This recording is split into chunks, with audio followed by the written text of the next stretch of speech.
also thank everyone for coming, including many members of the faculty and many members of the graduate students. Always good to see you. You know I had to get that out. Of course, this is Max. Got his fence. Thank you, Max, for putting that up there. It's pronounced like he's a gangster. You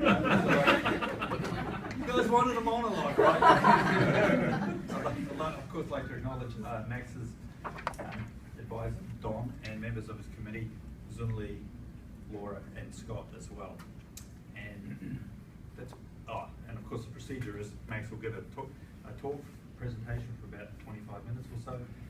You guys are then free to ask questions, make comments, do whatever you want, and then we'll have a break, and then the committee and the chair will meet to ask more questions behind closed doors. I'd like to ask Don to introduce Max. Well, thank you. Everybody knows Max here. He's been here 2 years now.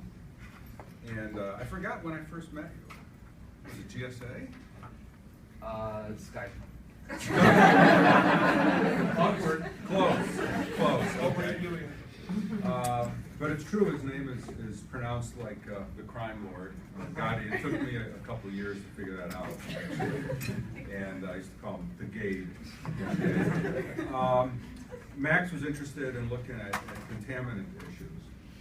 And the evolution of this thesis came out of some work that I had done in Wyoming on some landfill issues there. And as I'm sure Max will mention, the state of Wyoming did a geochemical study of all its landfills and came to a ruling that something like 85% were contaminating groundwater, the remediation of which would come to about $500 million, which would come out of the various counties of the state.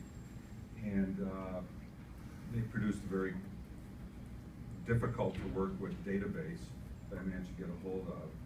And I asked Max to be interested in exploring that, to see if this makes sense or not from first principles of hydrogeology and geochemistry.